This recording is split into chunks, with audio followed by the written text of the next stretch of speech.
Ini ada hostel tadi. Hostel tadi. نعم. Sudah Ustaz. Nah, ini hostel ya. هذه مسكن طلبة.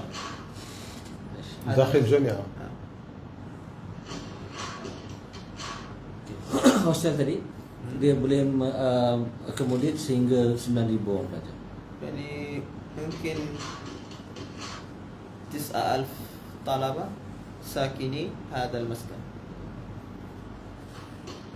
Ya. Masjid Al-Azhar. الجامع الأزهر. الجامع Ini fakulti IT lah. كلية تكنولوجيا هندسة وتكنولوجيا. كلية Ekonomi dan إدارية والاقتصاد. Syariah Allah. الشريعة والقانون.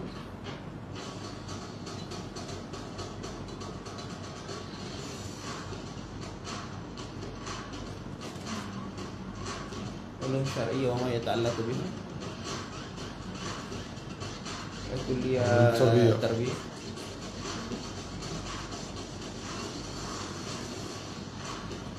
Yang ini tadi dah ada 31 lah.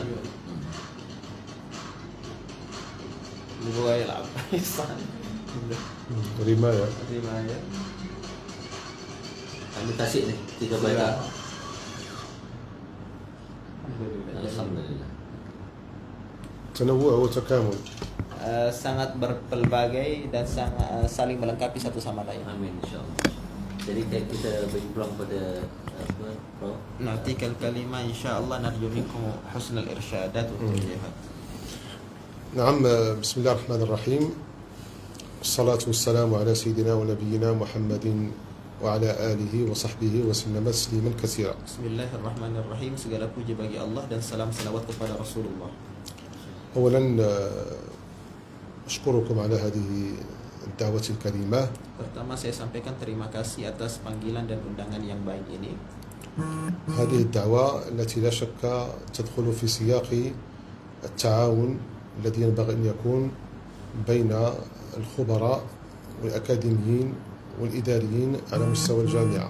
Ini yang seyogyanya tentu kita harapkan sebagai bentuk kerjasama antara para peneliti, ahli, pensyarah dan orang-orang yang berkepentingan dalam tingkat university. طبعا هذه الجامعة الإسلامية في هذا البلد الآسيوي إن كانت من حيث الجغرافية نوعا ما بعيدة وقصية، ولكن حينما اطلعت على المضمون التربوي والبرامج التربوية وجدت أن هذه البرامج تلتقي كل التقاء مع البرامج التربوية القائمة عندنا في الجامعات المغربية. Kendati secara geografis letak banyak kampus Asia berjauhan dengan kami di Maroko, tetapi setelah saya melihat bagaimana produk pendidikan yang ditawarkan, maka saya melihat bahwasanya ada kesamaan yang serupa dengan apa yang kami tawarkan juga di Maroko. غاية ما هنالك أننا في المغرب عندنا هذه التخصصات موزعة على الكليات. Bedanya di Maroko kami membagikan spesialisasi pendidikan kepada masing-masing fakulti untuk menubuhkan sendiri. فمثلا العلوم الشرعية والقانونية تدرس بكلية مستقلة، والعلوم التكنولوجيا والعلوم التطبيقية تدرس كذلك في كلية مستقلة، وهكذا. ليس هنالك تجميع للكليات إلا على مستوى إدارة رئاسة الجامعة. Sehingga ada kekurangan yang dihadapi yaitu karena takhasus tidak saling bertemu, karena pentadbiran setiap spesialisasi hanya dinaungi oleh fakulti, sedangkan university sebagai rektorat tidak memberikan ruang untuk berkomunikasi kecuali untuk komunikasi secara idarah, secara administrasi saja. Sehingga seperti syariah dan hukum hanya diajarkan di fakultas syariah, sedangkan teknologi dan ilmu-ilmu yang berkaitan dengan ilmu alam diajarkan di fakultas matematika dan ilmu pengetahuan alam saja, dan tidak ada hubungan kaitan antara agama syariat itu dengan yang satunya. مثلا عندنا بفاس الجامعة الأم هي جامعة القرويين أولا وجامعة سيدي محمد عبد الله ثانيا. جامعة القرويين تضم عدة فروع عدة تخصصات ولكنها مفرقة في الوطن، مفرقة ليست مجمعة كحالكم أنتم، مفرقة في الوطن، في فاس، في الرباط، في نواحي أخرى. كذلك جامعة سيدي محمد عبد الله تضم كل التخصصات التي تغطي الحاجات الأكاديمية والجامعية، ولكن الكليات مفرقة في ربوع حاضرة فاس. Oke. Salah satu bentuknya adalah letak geografis fakultas itu tidak diletakkan sebagaimana Anda meletakkan fakulti di satu tempat, dijadikan satu kompleks university. Tidak, kami setiap fakulti punya tempat masing-masing. Dia tidak ada di satu tempat yang sama, sehingga rektorat hanya menghubungkan komunikasi secara administratif saja. Mereka tidak bisa berkomunikasi secara langsung karena letak antara satu fakulti dengan fakulti yang lain itu berbeda kendati dalam satu kota yang sama. Sebagaimana kita ketahui di kota Fes, kita mempunyai 2 universitas besar. Yang pertama Universitas Al-Qarawiyyin yang telah Anda kunjungi, kendati memiliki banyak sekali cabang tapi tidak terletak dalam tempat yang sama, tapi setiap cabang berada di kota yang berbeda-beda. Begitu pula dengan universitas yang satunya lagi, Universitas Sidi Muhammad bin Abdullah, memiliki banyak sekali fakulti, tapi setiap fakulti itu berada di tempat geografis yang berbeda, kendati dalam satu kota. طبعا التكوين الجامعي للطالب الباحث سواء على مستوى الإجازة أو الماستر أو الدكتوراه يتطلب اكتساب مجموعة من المهارات. لا شك أن جامعتكم هذه التي الآن نشرف بالوجود في أحضانها وفي ربوعها، لا شك أنها تغطي كل هذه الحاجيات، حاجيات المعرفية واللغوية والمعلوماتية. Kemudian setelah itu tentu ada hal-hal yang diinginkan untuk dicapai. Di antaranya adalah banyaknya kepelbagaian spesialisasi yang dimiliki oleh seorang pelajar. Oleh karena itu di tahun pertama biasanya ada materi-materi kuliah yang memang harus diterima oleh seluruhnya seperti teknologi, bahasa dan lain sebagainya. اليوم هذا الزمن هذا العصر الذي هو عصر متميز على كل صعيد، لم يعد مسموحا للطالب الجامعي أن يبقى منغلقا في تخصص واحد. لم يعد إطلاقا مسموحا للطالب الجامعي أن ينحصر اهتمامه وتكوينه في تخصص واحد. مثلا على مستوى العلوم الشرعية أو العلوم الدينية، الطالب الذي ينتمي لهذا التخصص ينبغي أن يكون متمكنا من اللغات الأجنبية إضافة للغة الأم، اللغة الأم إما العربية أو اللغة المحلية. ينبغي أن يكون متمكنا من اللغات الأجنبية خاصة اللغة الإنجليزية. ينبغي كذلك أن يكون متمكنا من أدوات المعلوميات الانفورماتيك، لأنها أصبحت هذه المعلوميات لا غنى عنها في التكوين.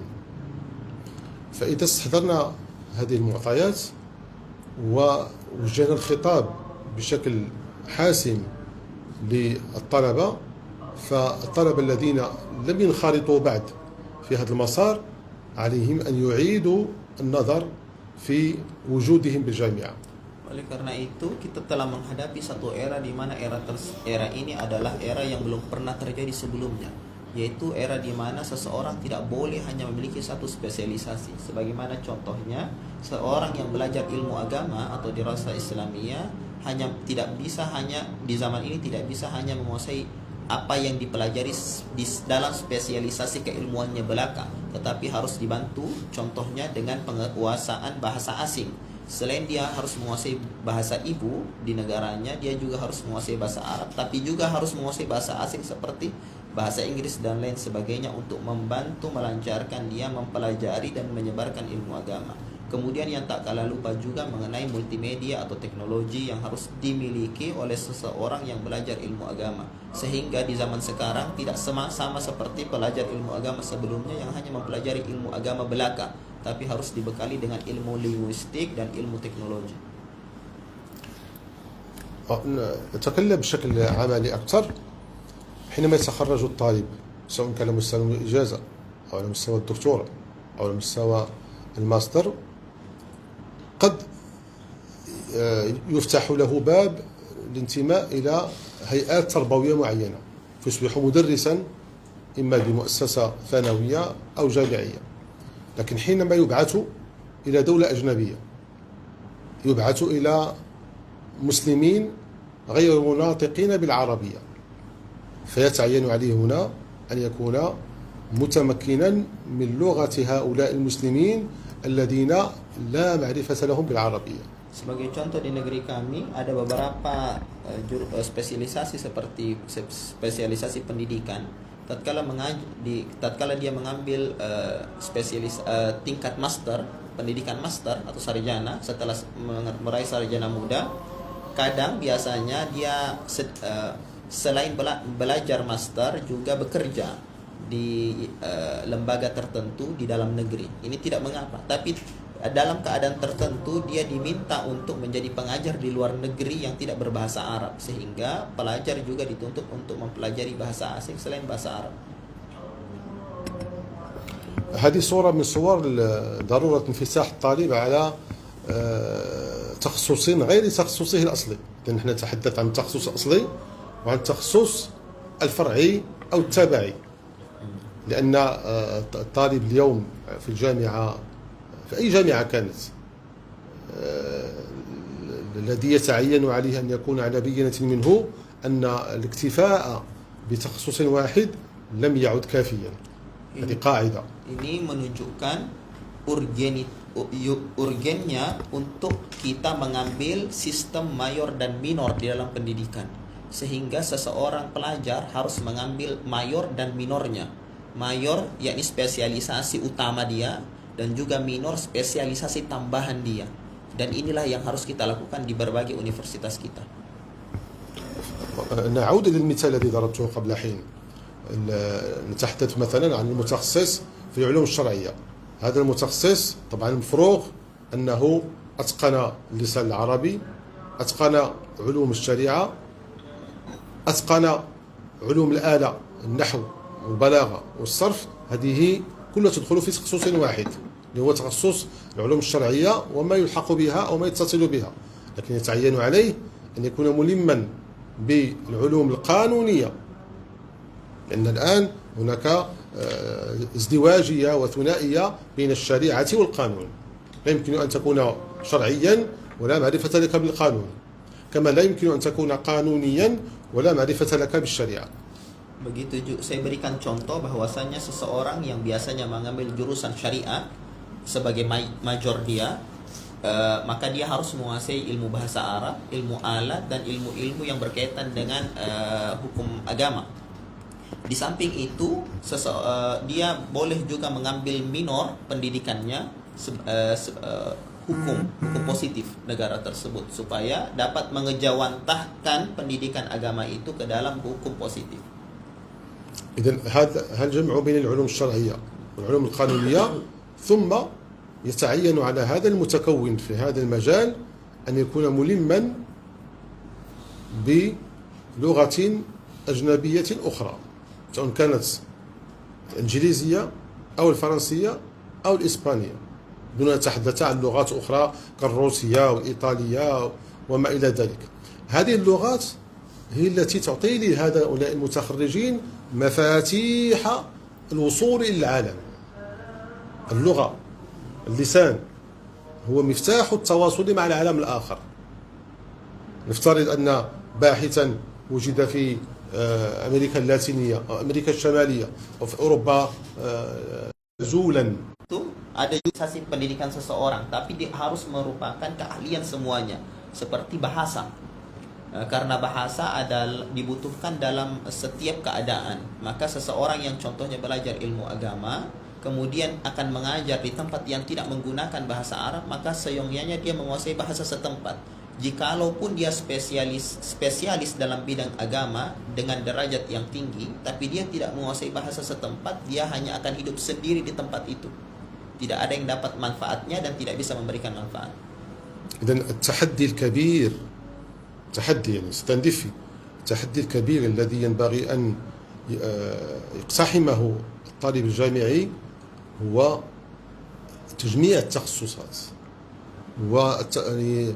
والجمع بين التخصص الأصلي والتخصص الفرعي والتخصص التبعي. فالعلوم الشرعية تحتاج إلى العلوم القانونية، تحتاج إلى اللغات الأجنبية، وتحتاج كذلك إلى فهم وضبط المعلوميات. لأن الآن البحث في الشبكات العنكبوتية وفي المكتبات المعلوماتية وفي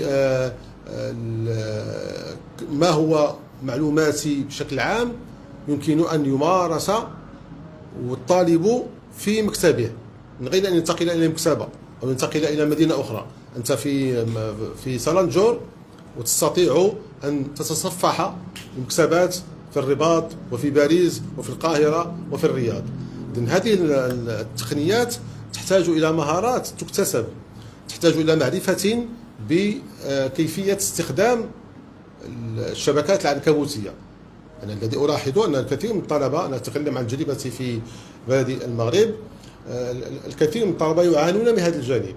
لماذا يعانون منه؟ لأنهم في مدارج تكوينهم لم يعطوا الاهتمام الكافي بالجانب المعلوماتي في التكوين. Oke, saya simpulkan kalimat saya bahwasanya seorang pelajar di zaman ini harus mengumpulkan 3 spesialisasi. Spesialisasi mayor, spesialisasi minor, dan spesialisasi keahlian umum. Saya berikan contoh, spesialisasi mayor dia seumpamanya syariah, maka spesialisasi minor dia adalah hukum positif negara, spesialisasi keahlian umum dia adalah bahasa dan multimedia, teknologi.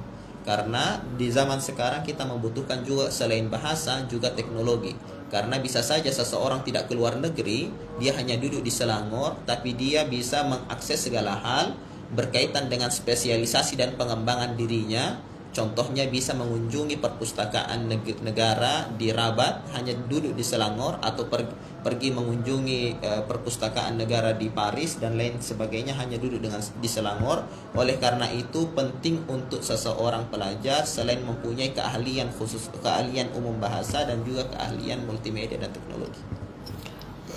في الطريق إليكم، وأنا في الطريق إليكم ونتحدث في السيارة مع هذه زوجتي الأستاذ عدلي والرفقة نتحدث، فقلنا لماذا لا تكون هنالك شراكات حضورية وشراكات افتراضية، بمعنى أن أكون علاقة عملية مع الطلبة الذين عندكم في مستوى الدكتوراه والماستر، أعقد معهم جلسات حضورية ما دمت الآن في سيلانجور، وحينما أعود إلى بلدي تبقى العلاقة عن بعد عن طريق وسائل التواصل المعاصرة، سواء عن طريق جوجل ميت أو عن طريق غيرها من القنوات التي تمكن من التواصل بين الأستاذ والطلبة أينما كانوا وحيثما كانوا. هذا لم يكن موجودا من قبل، إلى حدود 10 سنين ماضية أو 20 سنة من قبل لم يكن هذا موجودا، لكن الآن وبعد خاصة بعد كورونا، أثناء كورونا وبعد كورونا أصبحنا نتواصل مع الطلبة عن بعد، سواء في التدريس أو في المتابعة أو في التقييم إلى غير ذلك من أشكال التدخل التربوي. Di perjalanan saya berbicara dengan istri saya dan saudara Adli mengenai hal yang harus kita lakukan antara dua university. Karena kadang university satu memiliki keahlian kemampuan dalam spesialisasi tertentu yang tidak dimiliki kemampuannya oleh university yang lain. Dan yang lain juga punya kemampuan yang berbeda yang tidak dimiliki university yang lain. Oleh karena itu kita harus menggabungkan dua keahlian tersebut tanpa harus menggabungkan dua university. Satu university ada di negeri ini, satu university ada di Maroko. Kemudian kita bisa melakukan sistem pembelajaran dengan cara online atau dalam jaringan. Kemudian hal ini bukan lagi menjadi suatu hal yang tidak mungkin dilakukan di zaman ini, khususnya setelah masa corona dan setelah corona. Bisa saja beberapa hal yang harus diketahui atau kami punya spesialisasinya di kampus kami. Saya secara pribadi dan orang-orang yang kawan-kawan saya bisa memberikan kuliah umum melalui sistem daring, sistem online kepada mahasiswa Anda di sini. Saya mencelah, Mungkin tak تعليق من تفضل تفضل silakan. Kami menyambut baik cara nanti insyaAllah. Dan ini sesuatu yang sepatutnya kita lakukan. Jadi kita tak ada tak ada halangan fizikal sekarang ni.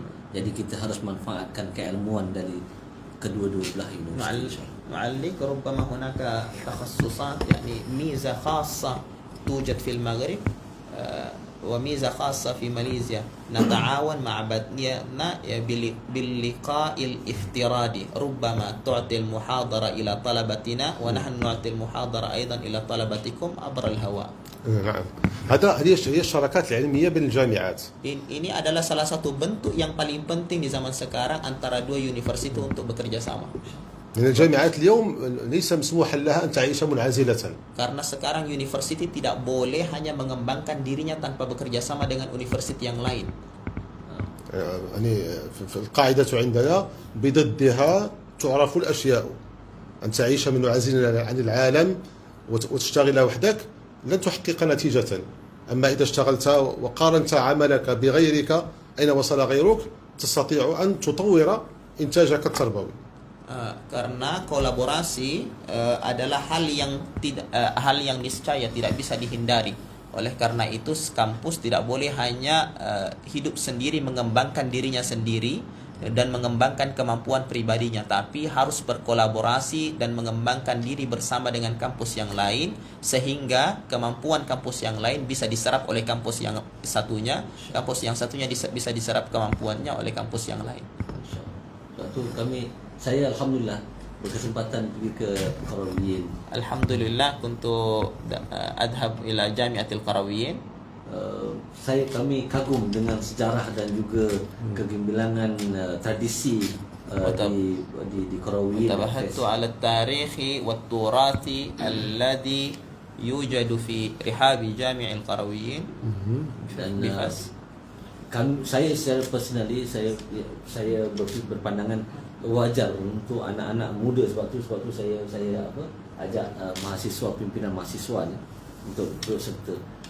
Mereka sepatutnya juga mempelajari dan juga meneroka kehebatan Qarawiyyin agar pengalaman dan juga penerokaan itu dapat mereka gunakan untuk mengembangkan universiti dan juga kerjaya dan juga ummah. Wa ana ara syakhsiyan talabati yahtajuna لزيارة جامعة القرويين ومدينة فاس ليزيد منهم من المعلومات حول أحباسها وحول تراثها العريق. نعم دائما نرحب في جامعة القرويين نرحب بالطلبة الماليزيين والاندونيسيين والذين ياتون من سنغافوره ومن غيرها من بلاد الدنيا. وهذه الطلبه يعني كما قلت الاخ الاستاذ عدلي غير ما مره يحققون تميزا في التكوين. تميز. Kami Universiti Al-Qarawiyyin di Fas senantiasa membuka diri dan menyatakan selamat datang kepada setiap pelajar dari Asia Tenggara. Dan saya sudah mengatakan sebelumnya kepada saudara Adli bahwasanya setiap pelajar yang datang dari negara Asia Tenggara memiliki keahlian yang berbeda yang mampu beradaptasi dalam sistem pembelajaran kami di Universiti Al-Qarawiyyin. يعني الواقع يفرض التعاون لأن الأمور التي تجمعنا بين المسلمين في المغرب والمسلمين في إندونيسيا أو في ماليزيا أو في سنغافورة ما يجمعنا أكثر مما يفرقنا. يجمعنا الدين، يجمعنا وحدة المصير، يجمعنا وحدة التاريخ، يجمعنا أشياء كثيرة جدا. هذه الأمور الجامعة بين هذه الشعوب والأمم ينبغي أن تستثمر على مستوى البحث الأكاديمي.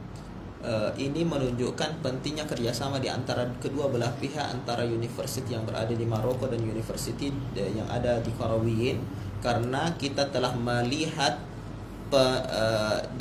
melihat pemikiran yang sama, latar belakang yang sama, kemudian tujuan yang sama antara Maroko dengan negara-negara Asia Tenggara seperti Malaysia, Indonesia, Singapura dan negara lainnya. Oleh karena itu, ini merupakan salah satu isyarat kewajiban untuk kita saling bekerja sama antara kedua belah pihak.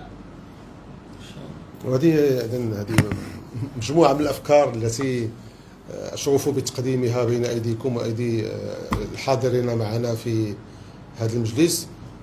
لا أحب أن أستأثر بالكلام، فإن كان للطلبة الذين يحضرون معنا يعني فرصة أو فكرة يقدمونها أو أي تساؤل فنحن على استعداد للإجابة عنه. Saya tidak memanjangkan kalimat saya. Kalau ada pertanyaan silahkan disampaikan. Alhamdulillah, terima kasih ya, Prof. Alhamdulillah, syukran ila fadilatul Syekh. Alhamdulillah, pertemuan saya dengan Saudara Andi di Morocco, di Fes khususnya, Alhamdulillah, kalau ini liqa'i ma'a membuahkan Adli. hasil yang insyaAllah jadi permulaan kepada perhubungan dan juga pengembangan ilmu pasal depan. له نتيجة واقعية لتحقيق تعاون وتقديم كواليتي دراسي بيننا إن شاء الله. إن شاء الله.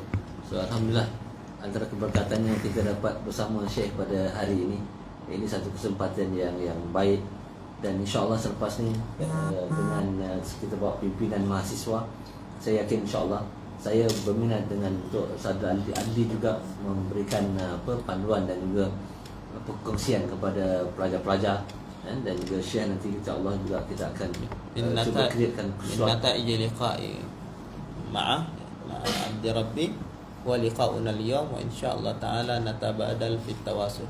إن شاء الله. مرحبا. Sebelum kita pertanyaan, saya minta tolong hidangkan kita ada kuis sikit. InsyaAllah. Kalau ada soalan-soalan Ada